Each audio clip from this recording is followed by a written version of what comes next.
Hi friends, అందరికీ శుభోదయం. Welcome to Veda digi school. మిత్రులారా, అందరికీ కూడా శ్రీరామ నవమి శుభాకాంక్షలు.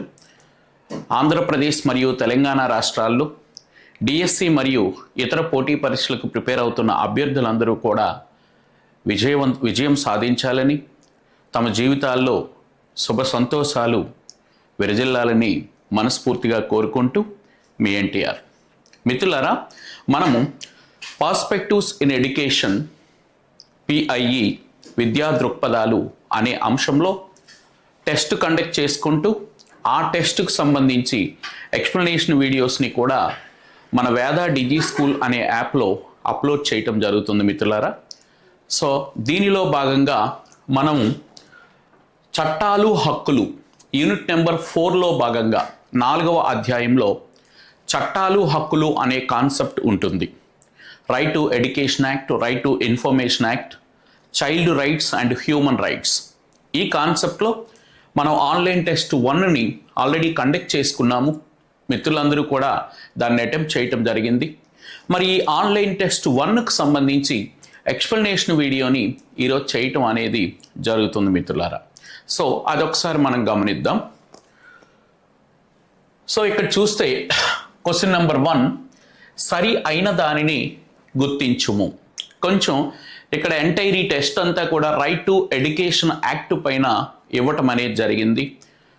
ఖచ్చితంగా రైట్ టు ఎడ్యుకేషన్ యాక్ట్ పైన అటు పర్స్పెక్టివ్లో కానీ మెథడాలజీలో కానీ ఎనీ కాంపిటేటివ్ ఎగ్జామ్ ఏది తీసుకున్నా ఖచ్చితంగా ఒక ప్రశ్న అనేది 1 or 2 క్వశ్చన్స్ అనేవి మనకి రావటం జరుగుతుంది. సో ఫస్ట్ ప్రశ్న, మొదటి ప్రశ్న చూడండి, సరి అయిన దానిని గుర్తించుము అన్నారు. సో ఇక్కడ ఒక 5 స్టేట్మెంట్స్ ఇవ్వటం జరిగింది. ఆ 5 స్టేట్మెంట్స్లో ఏవి సరైనవో మనం గుర్తించాలన్నమాట. సో చూడండి, RTE 2009, right to education act 2009 లోక్సభలో జూలై 20, 2009లో ఆమోదం జరిగింది. It is the wrong statement. RTE 2009 రాజ్యసభలో జూలై 4, 2009 ఆమోదించబడింది. It is the wrong statement. మిత్రులారా, ఇక్కడ మనం గమనిస్తే 2009 జూలై 2న ఒక ఇన్సిడెంటు, 2009 జూలై 20న ఒక ఇన్సిడెంటు, 2009 ఆగస్టు 4న ఒక ఇన్సిడెంటు, 2009 ఆగస్టు 29వ తేదీన మరొక ఇన్సిడెంట్ అనేది జరుగుతుంది అన్నమాట. నెక్స్ట్, ఆర్టీఈ 2009 లోక్సభలో ఆగస్టు 4, 2009 ఆమోదించబడింది. Yes, it is the right answer. RTE 2009 రాజ్యసభలో జూలై 20, 2009 ఆమోదించబడింది. Yes, it is the right answer. RTE 2009 రాష్ట్రపతితో ఆగస్టు 26, 2009 ఆమోదించారు. CDE is the right answer. So B is the right answer. మిత్రులారా, దీని యొక్క ఎక్స్ప్లెనేషన్ మనం ఒకసారి గమనిస్తే, భారతదేశంలో చదువుకునే హక్కు అందరికీ కల్పించాలి అనే ఉద్దేశ్యంతో భారత రాజ్యాంగంలో మొదట 4వ భాగంలో ఉండే ఆదేశిక సూత్రాల్లో directive principles of state policy, భారత రాజ్యాంగంలో 4వ భాగంలో ఉండే ఆదేశిక సూత్రాల్లో ఆర్టికల్ 45లో ఒక ప్రస్తావన చేశారు. ఇండియన్ కాన్స్టిట్యూషన్లోనే మనకి ఇండియన్ కాన్స్టిట్యూషన్ అనేది 1950 జనవరి 26 నుంచి అది ఇంప్లిమెంటేషన్లోనికి రావటం జరిగింది. సో మన ప్రభుత్వ విధానానికి అది ఒక అత్యున్నతమైన చట్టం. దాని ప్రకారమే ఈ దేశంలో ప్రభుత్వం అనేది పనిచేయాలి, పౌరులు అనేవారు వాళ్ళ బాధ్యతలు నిర్వహించాలి. ఆర్టికల్ 45లో ప్రస్తావించబడిన అంశం ఏమిటి అంటే, 14 సంవత్సరాల లోపు బాలబాలికలు ఎవరైతే ఈ దేశంలో ఉంటారో వారికి ప్రభుత్వాలు ఖచ్చితంగా 10 సంవత్సరాలు కాల వ్యవధిలో, 14 సంవత్సరాల లోపు బాలబాలికలకి 10 సంవత్సరాలు కాల వ్యవధిలో ఉచితంగా ప్రాథమిక విద్యను అందించాలి. ఓకేనా? ఇక్కడ గ్రేస్ పీరియడ్ ఇచ్చారు. With in the 10 years from the implementation of Indian constitution. So భారత రాజ్యాంగం అమల్లోనికి వచ్చిన 10 సంవత్సరాల కాల వ్యవధిలో 14 సంవత్సరాల లోపు వయస్సు గల పిల్లలు ఎవరైతే ఈ దేశంలో ఉన్నారో వారందరికీ కూడా ఉచితంగా ప్రాథమిక విద్యను అందించాలి అని ఆర్టికల్ 45లో భారత రాజ్యాంగంలో ప్రస్తావించడం జరిగింది. మరి ఇలా జరిగిన తర్వాత 1950 జనవరి 26న రాజ్యాంగం అమల్లోనికి వచ్చింది. మరి 60 జనవరి 26 నాటికి ఈ దేశంలో ఉండే అందరి పిల్లలకి 14 సంవత్సరాల్లో పిల్లలందరికీ కూడా 8వ తరగతి వరకు ఉండే ప్రాథమిక విద్యను కంపల్సరీగా ఇవ్వాలి అనే అంశాన్ని చెప్తుంది. కానీ 60 అయిపోయింది, 19, 70, 80, 90 ఇలా సంవత్సరాలు గడుస్తూనే ఉన్నాయి. కానీ ప్రాథమిక విద్య అనేది కొన్ని ప్రాంతాలకి అందన ద్రాక్ష వలె ఉన్నది. గ్రామీణ ప్రాంతాల్లో కానీ, గిరిజన ప్రాంతాల్లో కానీ, చాలా రిమోట్ ఏరియాల్లో కానీ చాలా వరకు కూడా ప్రైమరీ స్కూల్స్ లేక, చదువుకోలేక పిల్లలు చదువుకు దూరంగా ఉన్న పరిస్థితి. ఇలాంటి సందర్భాల్లో కొన్ని రాష్ట్ర ప్రభుత్వాల మీద సుప్రీంకోర్టులో కేసులు వేయటం జరిగింది 1992 ఆ టైంలో. ప్రధానంగా కేసులు వేసిన వ్యక్తులు ఎవరు అంటే, ఫర్ ఎగ్జాంపుల్ మన ఆంధ్రప్రదేశ్ రాష్ట్రం పైన ఉన్నికృష్ణన్ అనే వ్యక్తి కేసు వేయటం జరిగింది. అలాగే కర్ణాటక రాష్ట్ర ప్రభుత్వం పైన మోహిని జైన్ అనే వ్యక్తి కేసు వేయటం జరిగింది సుప్రీంకోర్టులో. అసలు right to education, primary education ఫ్రీగా ఇస్తామన్నారు, ఎంతవరకు అది అందుతుంది అనేది. So Unnikrishnan versus state of Karnataka, Unnikrishnan versus state of Andhra Pradesh, Unnikrishnan versus state of Andhra Pradesh, Mohini Jain versus state of Karnataka. ఈ కేసులు అనేవి ప్రధానంగా విద్యా హక్కుకు సంబంధించిన కేసులు. సుప్రీంకోర్టు ఆ కేసుల్లో స్పష్టంగా తీర్పునిస్తూ ప్రైమరీ ఎడ్యుకేషన్ని కంపల్సరిగా మీరు అందరికీ ప్రొవైడ్ చేయాలి అని సెంట్రల్ గవర్నమెంట్కి ఒక రకమైన ఆదేశాలను ఇవ్వటం జరిగిందనమాట. ఆ కేసులు అయిపోయిన తర్వాత మనకి 2002 సంవత్సరంలో రాజ్యాంగ పునఃసమీక్ష కమిషన్ని మనం ఏర్పాటు చేసుకున్నాం. గమనిస్తే ఎంఎన్ వెంకటాచలయ్య గారు చైర్మన్గా భారత రాజ్యాంగాన్ని మనం పునఃసమీక్ష చేయాలి. ఎందుకంటే ఎప్పుడో 1950లో అది ఇంప్లిమెంటేషన్లోకి వచ్చింది. కాబట్టి 2002 సంవత్సరానికి వచ్చేసరికి రాజ్యాంగాన్ని ఒకసారి కాన్స్టిట్యూషన్ని రివ్యూ చేయాలి అని చెప్పి పునఃసమీక్ష కమిషన్ ఏర్పాటు చేసుకున్నాం. దానికి చైర్మన్ ఎంఎన్ వెంకటాచలయ్య. సో ఈ కమిషన్ కూడా మరి 1 to 8th క్లాస్ వరకు ఫ్రీ ప్రైమరీ ఎడ్యుకేషన్ని మన దేశంలో ఖచ్చితంగా ప్రొవైడ్ చేయాల్సిన అవసరం ఉంది అని నొక్కి వక్కానించడం అనేది జరిగింది.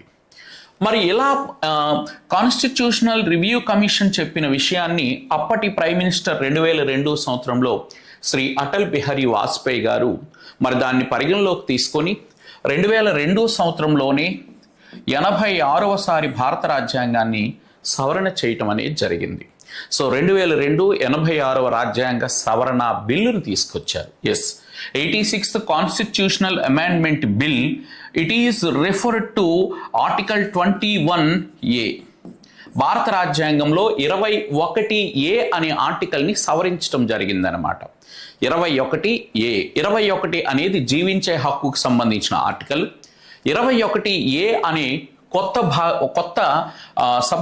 సబ్ ఆర్టికల్ని యాడ్ చేస్తూ ఈ దేశంలో 6 నుంచి 14 సంవత్సరాల వయసు గల బాలబాలికలకి 1వ తరగతి నుంచి 8వ తరగతి వరకు ఉచితంగా ప్రాథమిక విద్యను ఒక ఫండమెంటల్ రైట్గా అందించాలి అనేది ఇందులో భావన.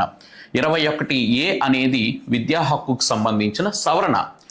ఏ సవరణ ద్వారా? 86వ రాజ్యాంగ సవరణ. ఏ ఇయర్లో చేశారు అంటే 2002లో.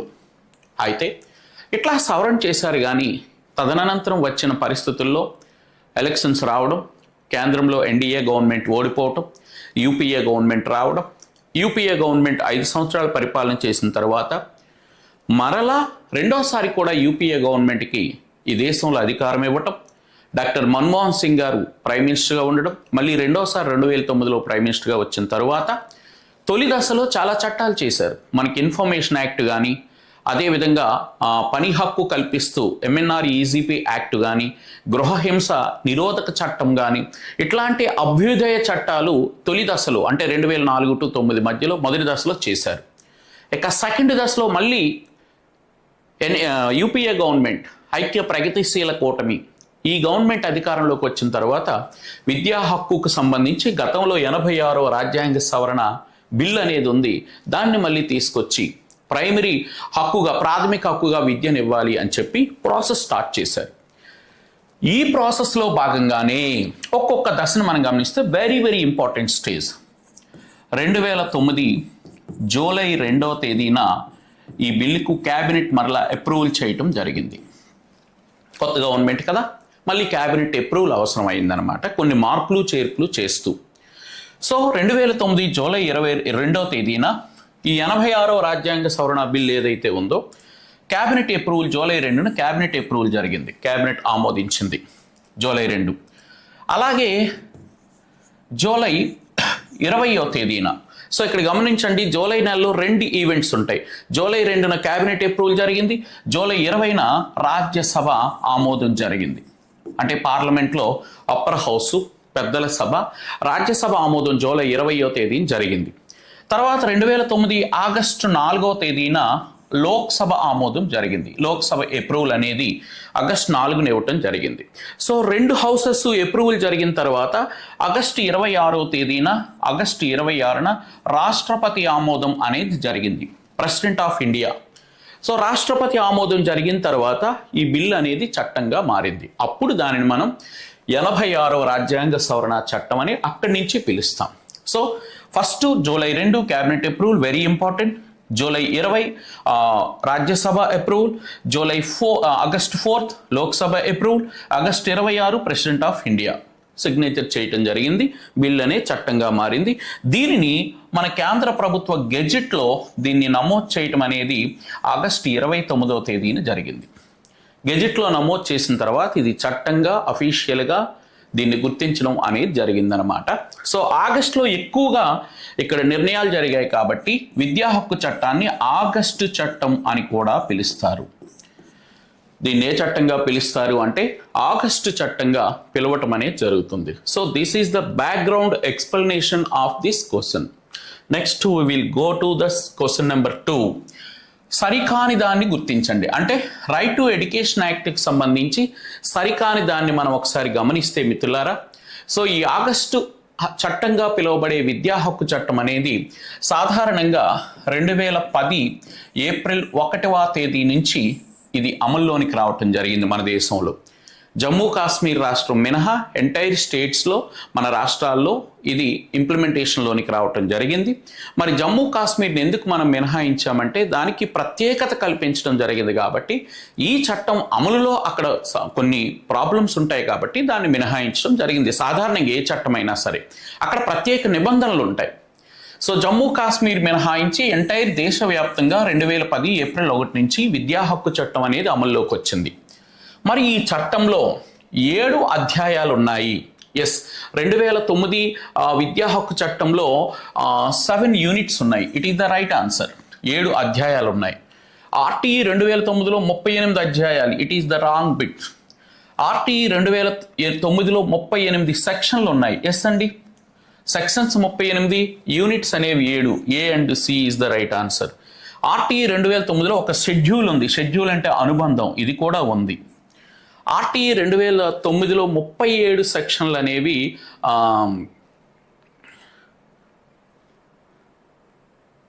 37 సెక్షన్స్ అనేవి ఇక్కడ మనకి రాంగ్. ఇది 7 అధ్యాయాలు, 38 సెక్షన్లు, ఒక షెడ్యూలు, సబ్సెక్షన్స్ ఒక 69 ఉంటాయి. 69 సబ్సెక్షన్స్ ఉంటాయి. కాబట్టి A, C, D, S, D is the right answer. ఓకేనా మిత్రులారా?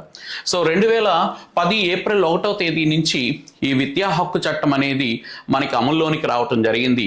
ఇందులో మొత్తం అధ్యాయాలు ఎన్ని అంటే 7, సెక్షన్లు ఎన్ని అంటే 38 సెక్షన్లు, మరి అదేవిధంగా సబ్సెక్షన్లు ఎన్ని అంటే 69 సబ్సెక్షన్లు ఉన్నాయి.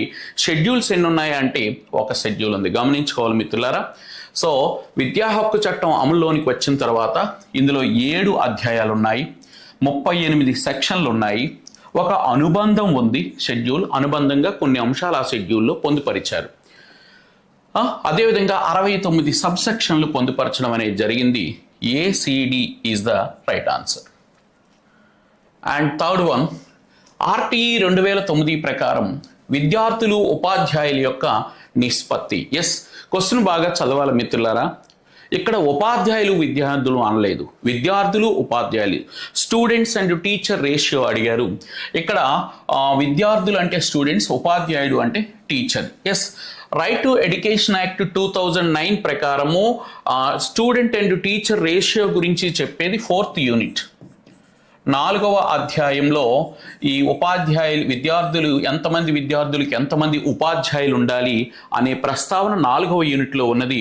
ఈ 4వ యూనిట్లో కూడా 25వ సెక్షన్ నెంబర్ 25 అనేది వీరి గురించి ప్రస్తావన చేయబడి ఉంటుంది. మరి రైట్ టు ఎడ్యుకేషన్ యాక్ట్ ప్రకారం సాధారణంగా 30 మంది విద్యార్థులకి ఒక ఉపాధ్యాయుడు ఉండాలి. లేదా ఒకవేళ ఉపాధ్యాయులు విద్యార్థుల నిష్పత్తి అంటే 1:30, లేదా విద్యార్థులు ఉపాధ్యాయుల నిష్పత్తి అంటే 30:1.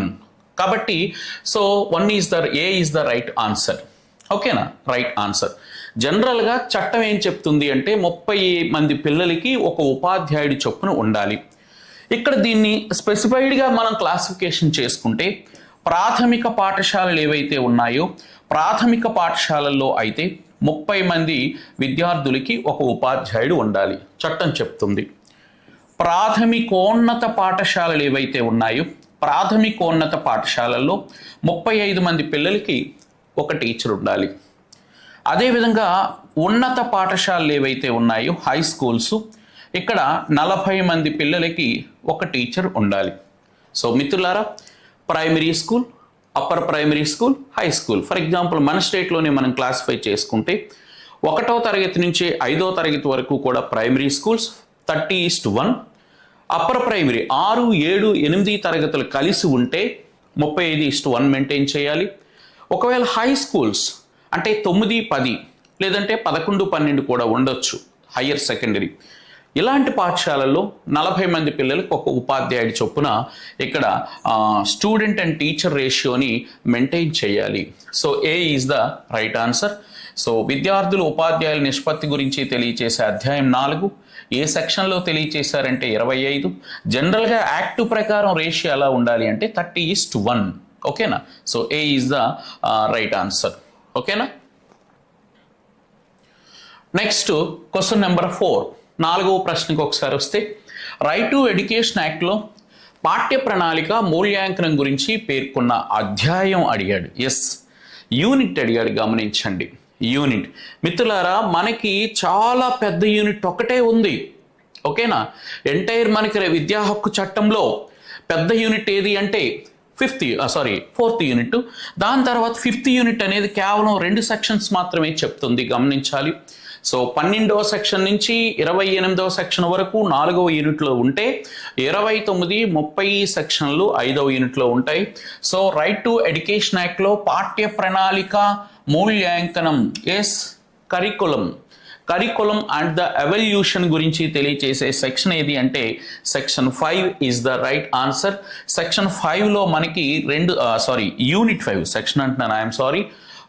ఎన్నవ అధ్యాయము అంటే 5వ అధ్యాయము పాఠ్య ప్రణాళిక గురించి మూల్యాంకనం గురించి తెలియచేస్తుంది. 5వ అధ్యాయంలో ప్రధానంగా 2 సెక్షన్స్ ఉంటాయి, సెక్షన్ 29, సెక్షన్ 30. సెక్షన్ 29 ఏం చెప్తుంది అంటే పాఠ్య ప్రణాళిక మరియు మూల్యాంకనం గురించి చెప్తుంది. ఓకేనండి, 5వ అధ్యాయంలో సెక్షన్ 29 పాఠ్య ప్రణాళిక. మన దేశంలో ఎంటైర్ పాఠ్య ప్రణాళికన్నా విద్యా ప్రణాళికన్నా ఒకే మాటగా ఇక్కడ పరిగణించాలి. సో ఎంటైర్ విద్యా ప్రణాళిక ఎలా ఉండాలి? సాధారణంగా సెక్షన్ 29 ప్రకారం మన దేశంలో విద్యా ప్రణాళికను రూపొందించే బాధ్యత ప్రభుత్వానిది. ఎవరిదండి? ప్రభుత్వానిది. ఈ ప్రభుత్వాలు ఏం చేస్తాయి అంటే ప్రత్యేక సంస్థలకి అప్పగిస్తాయి. ఇప్పుడు ప్రభుత్వము అంటే కేంద్రంలో కేంద్ర ప్రభుత్వం ఉంటుంది, రాష్ట్రంలో రాష్ట్ర ప్రభుత్వం ఉంటుంది. సో మన దేశంలో కేంద్ర ప్రభుత్వం తరపున దేశానికి అంతటికీ అవసరమైన విద్యా ప్రణాళికను తయారు చేసే సంస్థ ఏది అంటే NCERT తయారు చేస్తుంది. అదేవిధంగా రాష్ట్ర ప్రభుత్వం తరపున ఆయా రాష్ట్రాల్లో ఆ రాష్ట్ర విద్యా ప్రణాళికలు లేదా రాష్ట్ర పాఠ్య ప్రణాళికలను తయారు చేసే సంస్థ ఏది అంటే SCERTలు తయారు చేయటం అనేది జరుగుతుంది. ఇప్పుడు ఫర్ ఎగ్జాంపుల్ మనకి ప్రస్తుతం విద్యా ప్రణాళిక లేదా విద్యా ప్రణాళిక చట్టం ఏది అంటే 2005. సో దానిని ఏ సెక్షన్ ప్రకారం ఏ సెక్షన్కి సంబంధిస్తుంది అంటే సెక్షన్ 29కి సంబంధిస్తుంది అన్నమాట. అలాగే ఎవాల్యూషన్ ప్రాసెస్ గురించి కూడా సెక్షన్ 29 చెప్తుంది. సో 29లో సబ్సెక్షన్ 2 అనేది ఏం చెప్తుంది అంటే మన దేశంలో నిరంతర సమగ్ర మూల్యాంకనం, పాఠశాల స్థాయిలో కంటిన్యూస్ కాంప్రిహెన్సివ్ ఎవాల్యూషన్ని, నిరంతర సమగ్ర మూల్యాంకనాన్ని ప్రవేశపెట్టాలి అని చెప్పి రైట్ టు ఎడ్యుకేషన్ యాక్ట్లో 29 సబ్సెక్షన్ 2లో ప్రస్తావించడం అనేది జరిగిందనమాట. మరి మిత్రులారా, సెక్షన్ 30 ఏం చెప్తుంది? ఈ 5వ యూనిట్లోనే సెక్షన్ 30 ఏం చెప్తుంది అంటే ప్రాథమిక విద్య పూర్తయిన తరువాత, ఎప్పుడైతే ఆ పిల్లవాడు 8వ తరగతి పూర్తయిన తర్వాత తప్పనిసరిగా సంబంధిత ప్రధాన ఉపాధ్యాయుడు 1 నెల రోజుల లోపు 30 రోజులు 1 నెల పరిధిలో, ఆ నెల కాలంలో ఉత్తీర్ణతా పత్రాన్ని ఇవ్వాలి అని చెప్పి సెక్షన్ 30 అనేది చెప్తుంది. నెక్స్ట్ 5వది, క్రింది వానిలో సరికాని జతను గుర్తించుము. ఎస్, ఇక్కడ మనకి సెక్షన్స్ ఇవ్వటం జరిగింది మిత్రులారా. సెక్షన్స్లో సరికాని జతను గుర్తించమన్నాడు. అంటే రైట్ టు ఎడ్యుకేషన్ యాక్ట్లో ప్రతి సెక్షను, ప్రతి యూనిట్ వైజు, ప్రతి సెక్షన్ కూడా మనం ఖచ్చితంగా గుర్తుపెట్టుకోవాలి. యాక్చువల్గా 4వ యూనిట్లో ఎక్కువ సెక్షన్స్ ఉంటాయి. 12వ సెక్షన్ నుంచి 28వ సెక్షన్ వరకు ఉంటాయన్నమాట. సో అటు పాఠశాల నిర్వహించాల్సినవి, ఇటు తల్లిదండ్రులు నిర్వహించాల్సినవి అనేక రెస్పాన్సిబిలిటీస్ అందులో ఉంటాయి. ఓకేనా, టీచర్లకు సంబంధించిన బాధ్యతలు అన్నీ కూడా ఉంటాయి. రైట్. సో సెక్షన్ 16 ఏం చెప్తుంది అంటే సరికాని జతను గుర్తించమన్నాడు. ఎస్, చదివిన తరగతిని మరలా చదివించకూడదు. ఎస్, ఇది రైట్. సెక్షన్ 16 ఏం చెప్తుందంటే ఒకే క్లాసులో పిల్లవాడిని అలా నిలుపుదల చేయకూడదు. ఈ అంశాన్ని 1929వ సంవత్సరంలో ఫిలిప్ హార్టాగ్ కమిటీ కూడా చెప్పింది. వృధా లేదా స్తబ్దత, అలాగే అపవ్యయము, నిలుపుదల, ఓకేనా, స్టాగ్నేషన్, వేస్టేజ్, ఇది ఉండకూడదు అసలు స్కూల్లో అని ఫిలిప్ హార్టాగ్ కమిటీ 1929లో చెప్పింది.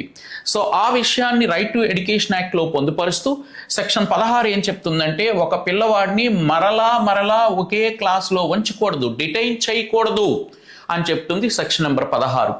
సెక్షన్ నెంబర్ 17 ఏం చెప్తుంది అంటే పిల్లల్ని శారీరకంగా, మానసికంగా శిక్షించవచ్చును కాదు.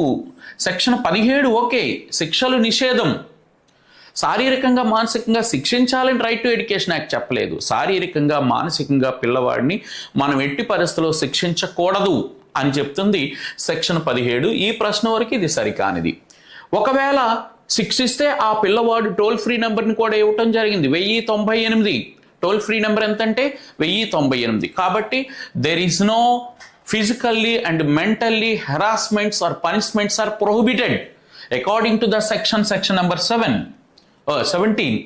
ఓకే, నెక్స్ట్ సి తీసుకుంటే సెక్షన్ 18, ప్రతి పాఠశాల, ప్రభుత్వ పాఠశాల గుర్తింపును పొందాలి. ఎస్, ఖచ్చితంగా అండి. ఈ చట్టం ఇంప్లిమెంటేషన్లోనికి వచ్చిన తరువాత ప్రతి పాఠశాల, అది ప్రైవేట్ రంగంలో ఉండొచ్చు, అన్ఎయిడెడ్ కేటగిరీలో ఉండొచ్చు, ఖచ్చితంగా స్కూల్ అనేది రికగ్నైజేషన్ కలిగి ఉండాలి. సో సెక్షన్ నెంబర్ 22 ఇది కూడా రైటే. సెక్షన్ నెంబర్ 22 అనేది ఏం చెప్తుంది అంటే పాఠశాల నిర్వహణ కమిటీని ఏర్పాటు చేయాలి. మిత్రులారా, ఇక్కడ ఒక చిన్న క్లారిఫికేషన్ మీకు ప్రశ్నలో, ఈ ప్రశ్న వరకైతే B is the wrong answer. But ఇక్కడ సెక్షన్ నెంబర్ 21 ఏం చెప్తుంది అంటే ఎస్ఎంసి ఏర్పాటు గురించి చెప్తుంది. ఒక్కసారి ఈ విషయాన్ని మీరు గమనించాలి. సెక్షన్ నెంబర్ 22 ఏం చెప్తుంది అంటే ఎస్ఎంసి అండర్లో పాఠశాల అభివృద్ధి ప్రణాళికలను రూపొందించాలి. It is the classification of this section. Very important, my dear friends. So, section number 21 indicates to establish the school management committee. Okay. So, section number 22 indicates to develop the school development plan, to make the school development plan under surveillance of, under the guidance of school management committee. So, that is the importance of these sections. Section 21 ఏం చెప్తుంది అంటే పాఠశాల యాజమాన్య కమిటీలు ఏర్పరచాలి. Section 22 ఏం చెప్తుంది అంటే పాఠశాల యాజమాన్య కమిటీల ద్వారా పాఠశాల అభివృద్ధి ప్రణాళికలను రూపొందించాలి. రైట్ మిత్రులారా, ఒకసారి ఇది మనం చూస్తే సెక్షన్ నెంబర్ 21లో ఎస్ఎంసి ఏర్పాటు చేయాలి. ప్రతి పాఠశాలలో కూడా పాఠశాల యాజమాన్య కమిటీలు లేదా పాఠశాల యాజమాన్య సంఘాలను ఏర్పరచాలి. ఈ పాఠశాల యాజమాన్య సంఘంలో ఉండే మెంబర్స్ అనేవారు సాధారణంగా పాఠశాల యాజమాన్య కమిటీ అనేది 2 సంవత్సరాల కాలానికి నియమించబడుతుంది. దీనికి అధ్యక్షుడిగా ఆ మెంబర్స్లో ఒకరు ఉంటారు, ఉపాధ్యక్షుడిగా ఆ మెంబర్స్లో ఒకరు ఉంటారు. దాదాపు 75% పిల్లల యొక్క పేరెంట్సే ఇందులో మెంబర్స్గా ఉంటారు. 25% అనేవారు అదర్స్ అంటే ఎవరు? పాఠశాలలో ఉండే హెడ్ మాస్టర్ కావచ్చు, పాఠశాలలో ఉండే ఇతర ఉపాధ్యాయులు కావచ్చు, అదేవిధంగా పాఠశాల బయట ఉండే స్వచ్ఛంద సేవా సంస్థకర్తలు కావచ్చు, పాఠశాల బయట ఉండే రాజకీయ నాయకులు కావచ్చు. స్కూల్ మేనేజ్మెంట్ కమిటీలో 25% అంటే ఒక భాగం వీళ్ళు ఉండాలి. 3 వంతులు పాఠశాల ఆ పిల్లల యొక్క తల్లిదండ్రులే మెంబర్స్గా ఉండాలి. ఇందులో కూడా 100% ఎస్ఎంసీ మెంబర్స్ ఉన్నారు అంటే 50% ఉమెన్సే ఉండాలి, మహిళలే ఉండాలి. ఈ కమిటీకి ఆ పిల్లల తల్లిదండ్రుల్లో ఒకరిని చైర్పర్సన్గా, ఇంకొకరిని వైస్ చైర్పర్సన్గా, హెచ్ఎం అనే అతను మెంబర్ కార్యదర్శిగా, సభ్య కార్యదర్శిగా, ఓకేనా, మెంబర్ సెక్రటరీగా హెచ్ఎం ఉంటారు. వీళ్ళ పదవీ కాలం 2 సంవత్సరాలు. ప్రతి నెల వీరు సమావేశం కావాలి, ఓకేనా. సో అలా ఎస్ఎంసీ ఏర్పాటు గురించి సెక్షన్ 21 చెప్తే, 22 పాఠశాల అభివృద్ధి ప్రణాళికలు. ఎవరైతే ఎస్ఎంసీ మెంబర్స్ ఉన్నారో వీళ్ళంతా కూడా ప్రతి సంవత్సరం నవంబర్ నెలలో పాఠశాల అభివృద్ధి ప్రణాళికలు రూపొందించాలి అని సెక్షన్ 22 అనేది చెప్తుందన్నమాట. నెక్స్ట్ మనకి 6వ ప్రశ్నకు వచ్చేసరికి విద్యార్థులకు తన ఎలిమెంటరీ విద్య పూర్తి చేసిన ఎన్ని రోజుల్లోపు బదిలీ ధృవీకరణ పత్రాన్ని ఇవ్వాలి? ఇందాకే చెప్పామమ్మా. సో మనకి 30 రోజుల్లోపు ఇవ్వాలి. సెక్షన్ 30 అనేది మనకి చెప్తుంది. 5వ అధ్యాయంలో సెక్షన్ 30 అనేది దీని గురించి చెప్తుంది. 30 రోజుల్లోపు ఇవ్వాలి. ఒక ప్రాథమిక పాఠశాలలో 181 మంది విద్యార్థులు ఉన్నారు. 180 స్టూడెంట్స్ విద్యార్థుల సంఖ్య 181 మంది ఉన్నారమ్మా. ఈ పాఠశాలలో ఉండవలసిన ఉపాధ్యాయుల సంఖ్య అమ్మా, ఇక్కడ మనం గమనిస్తే ఇక్కడ ఒక అనుబంధం అనేది ఉందని చెప్పాను కదా. సో రైట్ టు ఎడ్యుకేషన్ యాక్ట్లో 7 అధ్యాయాలు ఉన్నాయి, 38 సెక్షన్లు ఉన్నాయి, 69 సబ్సెక్షన్లు ఉన్నాయి, ఓకేనా. 69 సబ్సెక్షన్లు ఉన్నాయి. ఒక అనుబంధం ఉంది, ఓకేనా. ఒక అనుబంధం ఉంది, ఒక షెడ్యూల్ ఉందని చెప్పాను. ఆ షెడ్యూల్లో ఇక్కడ టీచర్స్ అండ్ స్టూడెంట్స్ రేషియోని ప్రస్తావించడం జరిగింది. జనరల్గా మనకి టీచర్ అండ్ స్టూడెంట్ రేషియో 30 మంది పిల్లలకి ఒక ఉపాధ్యాయుడు ఉండాలి అనేది చట్టం చెప్తుంది. కానీ అంటే ఇది ప్రైమరీ పాఠశాల నుంచి స్టార్ట్ అవుతుంది కాబట్టి, అంటే కనీసం ఒక పాఠశాలలో 2 టీచర్లు ఉండాలి. అంటే 60 మంది పిల్లలు ఉన్నారనుకోండి, 2 టీచర్లు ఉండాలి. చాలా ఇంపార్టెంట్ అన్న ఇది. సో 60 మంది పిల్లల వరకు కూడా 2 టీచర్లు ఉండాలి. అంటే ఇక్కడ 60 మంది పిల్లలు ఉన్నా, 40 మంది ఉన్నా, 30 మంది ఉన్నా, 10 మంది ఉన్నా, 2 పిల్లలున్నా కంపల్సరీగా 2 టీచర్లు ఉండాలి. ఇది గమనించాలన్నమాట. ఇక విద్యార్థుల సంఖ్య 61 నుంచి 90 మధ్య ఉంటే 3 టీచర్లు ఉండాలి. విద్యార్థుల సంఖ్య 91 నుంచి 120 మధ్య ఉంటే 4 టీచర్లు ఉండాలి. విద్యార్థుల సంఖ్య 121 నుంచి 150 మధ్య ఉంటే 5 టీచర్లు ఉండాలి. విద్యార్థుల సంఖ్య 151 నుంచి 200 మధ్య కానీ ఉంటే 5 టీచర్లే ఉంటారు. కానీ ఇక్కడ అదనంగా ఒక హెచ్ఎం, పర్మనెంట్ హెచ్ఎం అనేవారు యాడ్ అవుతారనమాట. ఎప్పుడు పిల్లల సంఖ్య 151 దాటినచో ఒక హెచ్ఎం ఉంటూ 5 విద్యార్థులు ఉంటారు. ఇక్కడ మనకి ప్రశ్నలో 181 మంది విద్యార్థులు ఉన్నారు అంటే సో 5 ఉపాధ్యాయులు ఉంటారు, ఒక ప్రధాన ఉపాధ్యాయుడు ఉంటారు. So B is the right answer. గమనించాలి మిత్రులారా. సో జనరల్గా రైట్ టు ఎడ్యుకేషన్ యాక్ట్ అనుబంధం షెడ్యూల్లో దేని గురించి ఉంటుందంటే స్టూడెంట్ అండ్ టీచర్ రేషియో గురించి ఉంటుంది. మరి జనరల్గా 30 మంది పిల్లలకు ఒక ఉపాధ్యాయుడు ఉండాలి అని చెప్తుంది ప్రైమరీ స్కూల్లో. కానీ కనీసం మినిమం 2 టీచర్లు ఉండాలి. అంటే 60 మంది పిల్లల వరకు 2 ఉండొచ్చు. అంటే 30 మంది ఉన్నా, 40 ఉన్నా, 50 ఉన్నా, 60 ఉన్నా, 10 ఉన్నా, 5 ఉన్నా 2 టీచర్లు ఉంటారు. విద్యార్థుల సంఖ్య 61 to 90 మధ్య 3, 91 to 120 మధ్య 4, 121 నుంచి 150 మధ్య 5, 151 దాటితే 5 టీచర్లు కంటిన్యూ అవుతూ ఒక హెచ్ఎం ఉంటారు. ఒకవేళ విద్యార్థుల సంఖ్య 200 కానీ దాటింది అనుకోండి, ఇదే ప్రైమరీ స్కూల్లో విద్యార్థుల సంఖ్య 200 దాటితే అబౌవ్ 200, అప్పుడు ఇక్కడ రేషియో మారిపోతుంది అనమాట. రేషియో ఎలాగొస్తుందంటే 40:1 లేదా 1:40గా అయిపోతుంది. ఏ ప్రైమరీ స్కూల్లోనైతే పిల్లల సంఖ్య 200 దాటి ఉంటారో అక్కడ 40 మంది పిల్లలకి ఒక ఉపాధ్యాయుడు చొప్పున రేషియో చేంజ్ అవుతుంది. పర్మనెంట్గా ఒక హెచ్ఎం కూడా ఉంటారనమాట. So this is the concept of teachers and student. Next 8వ ఒక ప్రాథమిక పాఠశాలలో 141 మంది విద్యార్థులు ఉన్నారు, అయినా ఆ పాఠశాలలో ఉండవలసిన ఉపాధ్యాయుల సంఖ్య సేమ్ ఇప్పుడు చెప్పాను కదమ్మా, 141 మంది విద్యార్థులు అంటే ఇక్కడ 141 అంటే ఇక్కడ ఏంటి 121 to 150 మధ్య కానీ స్టూడెంట్స్ ఉంటే 5 ఉపాధ్యాయులు ఉంటారు. 141 yes, C is the right answer. 5 ఉపాధ్యాయులు మాత్రమే ఉంటారు. 5 ఉపాధ్యాయులు మాత్రమే ఉంటారు. 121 నుంచి 150 మధ్య పిల్లలు ఉంటే 5 ఉపాధ్యాయులు ఉంటారు. పిల్లల సంఖ్య 151 దాటిందంటే అప్పుడు 5 ఉపాధ్యాయులు ఉంటూ ఒక హెడ్ మాస్టర్ ఉంటారు. కానీ చాలామంది ఇక్కడికి వెళ్ళిపోతారు. చాలా ఇంపార్టెంట్ బిట్ ఇది. కేవలము 121 నుంచి 150 వరకు పిల్లల సంఖ్య ఉంటే 5 ఉపాధ్యాయులు మాత్రమే ఉంటారు. పిల్లల సంఖ్య 151 దాటిందనుకోండి, అప్పుడు 5 ఉపాధ్యాయులు ఉంటూ ఒక హెడ్ మాస్టర్ ఉంటారు. సో కాబట్టి C is the right answer. తర్వాత విద్యా హక్కు చట్టం 2009 వర్తించని పాఠశాలలు. Yes, this is the very very important question my dear friends. So ఇక్కడ మనకి సాధారణ బడులు, ప్రత్యేకమైన బడులు అని మనకి సెక్షన్ నెంబరు 2లో ఉంటుంది. 1వ అధ్యాయంలో సెక్షన్ నెంబర్ 2లో 2 రకాల బడులు ఉంటాయి మిత్రులారా. ఈ బడుల్లో సాధారణ బడులు అని, ప్రత్యేక బడులు అని 2 వర్గాలు ఉంటారు. General schools and special category schools. అంటే ఈ చట్టం కొన్ని సందర్భాల్లో ఆ స్పెషల్ కేటగిరీ స్కూల్స్లో వర్తించదు అని అర్థం ఇస్తుంది ఇక్కడ. సో 1వ అధ్యాయంలో సెక్షన్ నెంబర్ 2లో కొన్ని పదాలు గురించి అర్థం ఉంటుంది. ఆ పదాల గురించి అర్థాలు నిచ్చే సందర్భంలో బడి అంటే, పాఠశాల అంటే సాధారణ పాఠశాలలు ఉంటాయి, ప్రత్యేక పాఠశాలలు ఉంటాయి. సాధారణ పాఠశాలలు అంటే మిత్రులారా మనకి పరిషత్ పాఠశాలలు, మండల పరిషత్ పాఠశాలలు, జిల్లా పరిషత్ పాఠశాలలు, అలాగే మున్సిపాలిటీ పాఠశాలలు, పురపాలక సంఘాల్లో ఉండే పాఠశాలలు, కార్పొరేషన్లో ఉండే పాఠశాలలు, అదేవిధంగా గవర్నమెంట్ పాఠశాలలు, ప్రభుత్వ పాఠశాలలు, మరి అదేవిధంగా ప్రభుత్వ గుర్తింపు పొంది ప్రభుత్వ సహాయానువాదం పొందే ఎయిడెడ్ పాఠశాలలు, అదేవిధంగా ప్రైవేట్ పాఠశాలలు, ఇవన్నీ కూడా సాధారణ పాఠశాల పరిధిలోకి వస్తాయి. మరి ఇక్కడ ప్రత్యేక పాఠశాలలు very important my dear friends. కేంద్రీయ పాఠశాలలు సెంట్రల్ స్కూల్స్ అంటారు, నవోదయ పాఠశాలలు నవోదయ స్కూల్స్ అంటారు, రైల్వే పాఠశాలలు అంటారు.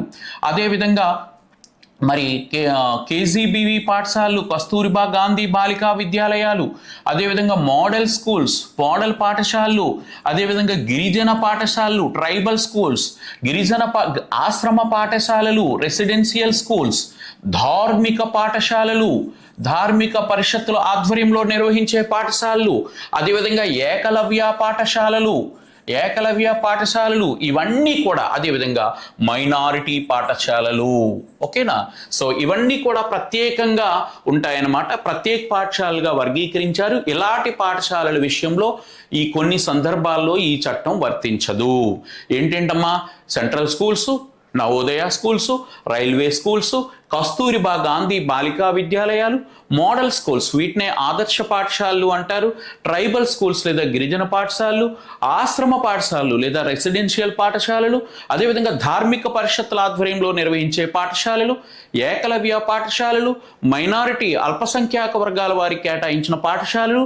ఈ పాఠశాలల విషయంలో రైట్ టు ఎడ్యుకేషన్ యాక్ట్ అనేది వర్తించదు.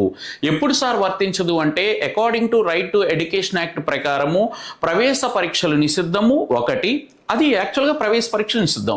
రెండోది 25% సెక్షన్ 12లో ఏం చెప్తుంది అంటే 25% సీట్లని కొన్ని ప్రత్యేకంగా వర్గాల వారి పిల్లలకి కేటాయించాలి. సో ఇట్లాంటి పాఠశాలల విషయంలో అది వర్తించదు. ఓకేనా? అలాగే అడ్మిషన్ టెస్టుల విషయంలో అది వర్తించదు. అందువలన ఈ పాఠశాలను మనం ప్రత్యేక కేటగిరీ పాఠశాలలుగా మనం వర్గీకరణ చేస్తాం. కాబట్టి ఇక్కడికి వచ్చేసరికి రైల్వే పాఠశాలకి ఇది వర్తించదు, గిరిజన పాఠశాలకి ఇది వర్తించదు, మైనారిటీ పాఠశాలకి ఇది వర్తించదు. అంటే పరిషత్తులకు వర్తిస్తుంది, ఎయిడెడ్కి వర్తిస్తుంది. అంటే BDE C is the right answer. Next 10వ ప్రశ్న గమనించండి, మ్యాచింగ్ చేయమన్నాడు. వెరీ ఇంపార్టెంట్ ఇది. సెక్షన్ 12 ఏం చెప్తుందంటే విద్యార్థులకు కేటాయించే సీట్లు రిజర్వేషన్. మిత్రులారా 25% సీట్లని వివిధ కమ్యూనిటీస్కి కేటాయించాలి అని సెక్షన్ 12 చెప్తుంది.